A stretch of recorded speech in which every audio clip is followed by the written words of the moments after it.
Percentage of gross domestic product, the deficit, the national debt today isn't any worse than it was in the 1950s. And that's true. If you look at those numbers in isolation, the percentages are roughly the same. But what is different is the interest on the debt, not the relationship with the gross domestic product. And in answering your question, Congress has passed through the 1980s, several pieces of legislation that were going to end the deficit. You had 2 Gramm-Rudman bills which were going to end the deficit. And then our favorite one was the 1990 Omnibus Budget Reconciliation Act, which was going to shift $500 billion in taxes and end the deficit. And the news media was so entranced by that act that, and I'm being critical of my own profession here because it's important when you read the stories in the coming months that you think about this. When that 1990 act was passed, the Wall Street Journal called it, quote, the most serious deficit cutting package in modern times, end quote. The New York Times called it, quote, the most important legislation ever written to reduce the budget deficit. And unfortunately, the Philadelphia Inquirer said, quote, the largest deficit reduction package in history and the first step toward reversing the fiscal legacy of the freewheeling 80s. And then you had all the people in Congress saying the same thing. You had Senator Warren B. Rudman, whose name was on the first 2 Gramm-Rudman bills that were going to end the deficits, now saying, quote, for the first time since I've been here, we've made a real effort at deficit reduction.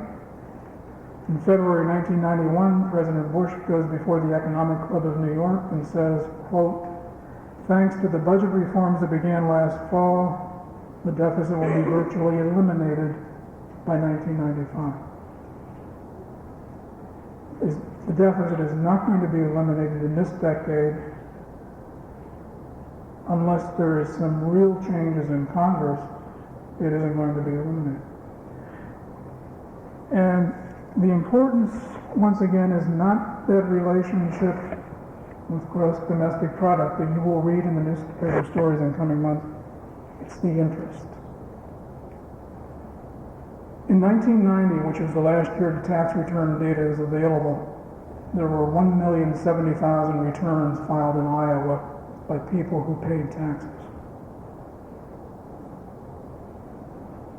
96% of those returns were filed by people earning less than $75,000 a year. 96%. If every penny of income tax paid was applied to the interest by those people, it would pay the interest for 5 days. If you take the country as a whole and you take everyone earning less than $50,000 a year who paid taxes, that was 82% of the taxpayers. For the U.S. as a whole, they could pay the interest on the debt for 44 weeks. Before the decade is out, it will require the taxes of everyone in the U.S. earning less than $75,000 to pay the interest. Now there's a flip side to that other people will point to, and they'll say, well, look, the people earning over $200,000 can pay that interest with no problem. Their tax collections far surpass the interest on the national debt, and that is true. But they are paying that interest to themselves. The odds are that if you're earning less than $50,000 a year, which as a taxpayer was 82% of the returns, you don't own any federal securities. Federal securities are overwhelmingly owned by people at the top of the income scale. So that means that the money going out in interest really represents a direct transfer from you to the people who own the debt.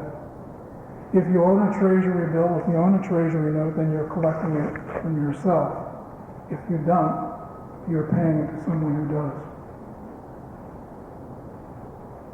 And all of those pronouncements from the 1990 Act, everybody knows now that last year's deficit was a record. Didn't come close to doing anything. This year's deficit will be another record. There's something you probably should watch out for, because in maybe 95 or 96, the numbers may move down a little bit, but they're still going to be way over 200 billion a year. And you might think of it this way, you're talking about basically $2 trillion in interest a decade being paid in interest. Not for education, not to solve healthcare problems, not to invest in research and development, not for any other purpose, but it is interest. And about 18% of the money goes overseas to foreign investors. It's a roundabout way of saying, I don't know. It depends. If Congress is going to get serious, it's going to be a first. Did you want to make any recommendations? You seem to spend most of your time saying, gee, it's really bad, and it's really bad in this particular way and that particular way. Do you want to go beyond that?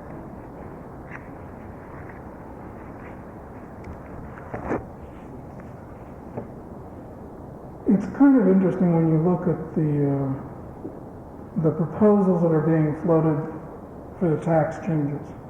And you've seen a whole raft of those in the last 2 weeks, all trial balloons to see what kind of a response it's going to get. Do we limit the cost of living increase for Social Security beneficiaries? Do we tax the Social Security benefits of everybody over 30,000? An energy tax? All of these proposals are being tossed out. And there's a recommendation to raise the top rate to 36% from 31% on people earning more than $200,000 a year.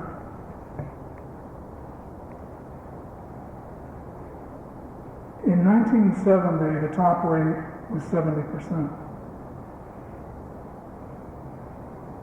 There's something interesting, it's a kind of a fun parallel. We spend a lot of time on taxes, and it's an area we've written about extensively over the years. And if you go back once again to the 1920s and you look at tax law in the 20s and you look at tax law in the 80s, they are directly parallel. When Andrew Mellon came into office, he was obsessed with lowering the top tax rate, which was then a little over 70%. And Mellon was absolutely obsessed with it. We have to get this tax rate down because people want to invest. And if you look at the 1926 Revenue Act and the 1986 Tax Reform Act, they're two very similar pieces of legislation. Mellon was a little more successful when he brought the top rate down, I think, to about 25%. Reagan brought the top rate down to about 28%. The Depression came, and everybody recognized from a tax standpoint that you could not have a 25% top tax rate. It didn't make any sense, and so the rate shot back up. And then you had World War II come along, and the income tax for the first time became a mass tax. For the first time ever, everybody paid it. And this was true also through the 1950s. The top rate, people tend to forget. One of the things you will read about in tax, when you read stories in the next year about taxes, one of the things you will read over and over again is a comparison between today, the 80s, and the 70s. That's not the right comparison. The comparable decade is the 50s, when the top tax rate was 91%. Today it's 31%, and the talk is to raise it to 36%. It isn't going to do anything. Nothing at all.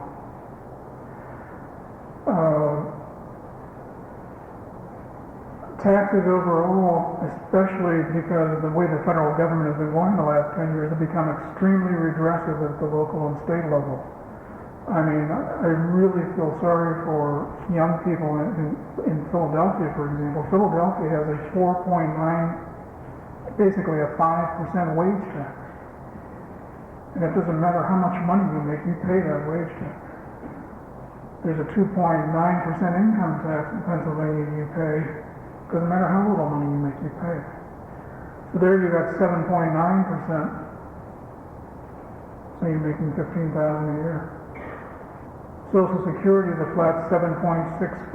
You're up to 16, 17% of income without even looking at federal income taxes or all the other sales taxes, personal property taxes, and all the other nuisance taxes. So as a result, the tax system has become very skewed at the local and state level. It's become very regressive, meaning it falls heaviest on those people in the middle and the bottom. And there's no movement to fix that. But if someone was serious about taxes, they probably would go back and look at the 50s and restore it. There's an interesting, one of the things you will hear is, if you've read these stories, you will note there is no reference, almost no reference to restoring the progressive income tax. And this is kind of fun because, once again, I trash my own profession. If you go back to the 1890s when the income tax was first implemented, and then you had the 1894 U.S. Supreme Court throw it out as unconstitutional. All the news media at that time railed against the income tax as a communist plot that would bring about the downfall of the United States. And then you come to, after the Supreme Court acted, you come up until 1908 when they start the process for the 16th Amendment, the Income Tax Amendment. And it takes several years to wend its way through the process, but all through that time, almost without exception, America's large newspapers railed against the tax as a part of a communist conspiracy to bring down America. And you can go back and read the editorials at the time. It's kind of fun because they suggest basically the Western civilization as we knew it would end once this tax was implemented. And of course it was implemented and the country stayed in existence and nothing happened. You hear no talk about restoring that. And the reason you will hear, and you will read this over and over again, is, well, if you take the rates back up, the loopholes will go back there. And if you sit and think about that logic for a minute, what someone is saying is that the votes of Congress are for sale. And if you raise the rates and someone has enough money, they can get a loophole put in for themselves, and that Congress is incapable of saying no. And the other reason you use the 50s for a benchmark is the argument is when in the 70s and in the early 80s there were so many tax shelters that top rate wasn't meaningful, and that's true, no question about it. In the 50s that was not the case. There were very few loopholes in the 50s. As a matter of fact, capital gains was considered one of the big loopholes in the 50s, and you had someone even like President Eisenhower, when he wrote his book, which was a real bestseller and made a lot of money for him, was trying to make sure he didn't have to pay 90% of it out in taxes. Had the book declared a capital gain, which was a nice piece of tax work. But that was basically it. There really weren't that many loopholes in that period, and 90% basically meant 90%. If you go back in that period and read through the congressional hearings, which they would hold about every year or so, on reducing the rates because they were too high.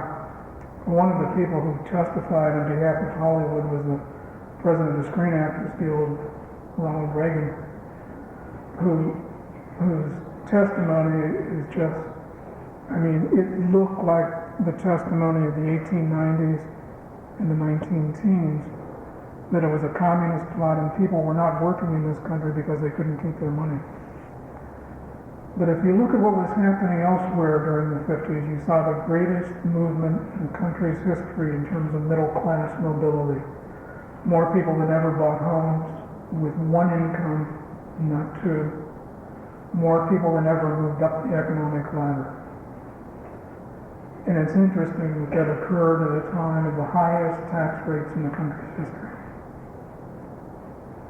But you will hear no talk out of Washington on raising the rates much beyond that 36%, maybe 38%. And there's talk of a surtax, but that's kind of meaningless. So the answer to the question is, get serious about the tax system. And the other thing is on the deficit. It's not going to be a problem for me. But boy, for all the kids in this room, it's going to be a monumental problem.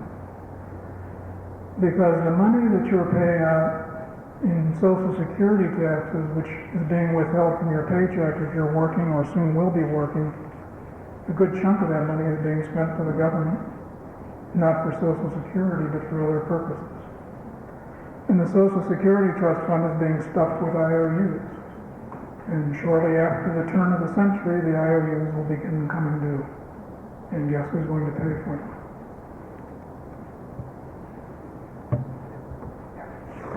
Going back to revenue taxes, does anybody else talk about a medical and value tax other than algorithm? No. I think we look at the value-added tax the same as we do the state and local taxes. No matter how you cut it, it's a regressive tax. The other thing, the thing that people don't like to talk, the reason Europe has a value-added tax is that tax fraud in Europe has always been widespread. The value-added tax solves that problem because you can't see where it's going. Taxpayer compliance in this country has always been really a model compared to the rest of the world. People really do voluntarily pay their taxes. We go through periods in which non-compliance goes up and then it will go back down again. But by and large, with ordinary people, tax compliance has really been fairly good. That's the main reason people want to sell the value-added tax. It's a concealed tax. You're not going to see it. You don't know who's paying it. And you don't know who it's hitting. You don't know where it is. And I think, for that reason, we're just... When you go back and you look at the income tax amendment, I mean, some of the writing is just extraordinary.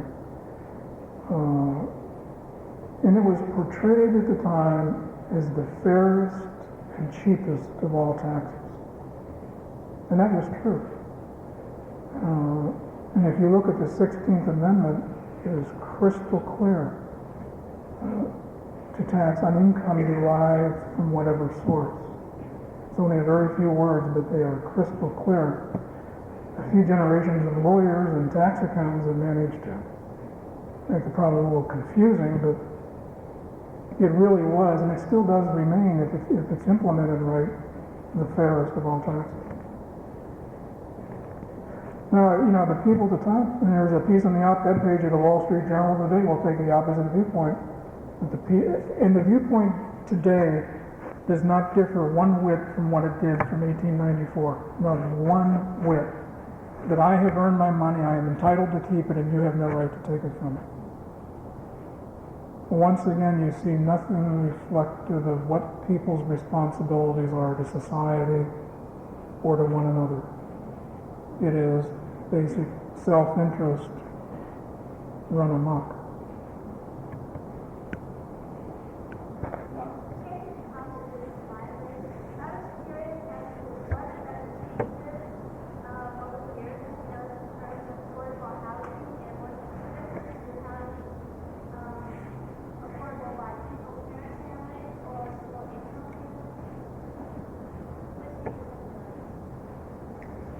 On housing? I'm not sure. I'm not going to answer that because I don't know. It's not an area I looked at, but I'll give you another answer on single parents. One of the things that's happening with government statistics, and it began really during the 1980s when government began cutting the funding for statistical programs in all branches. statistics have become less and less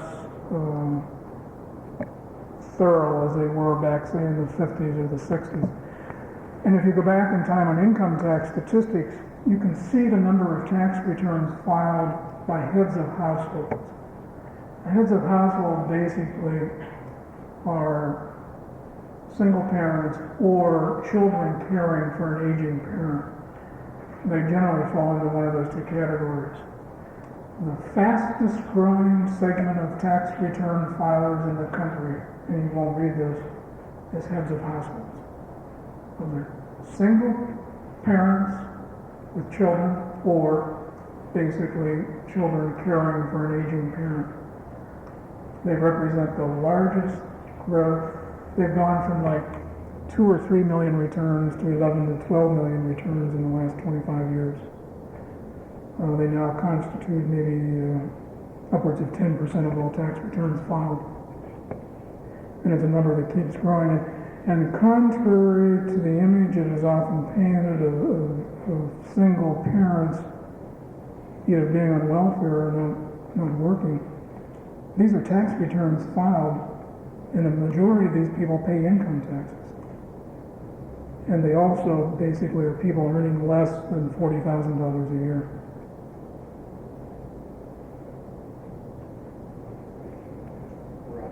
If you have any more questions, you can ask it.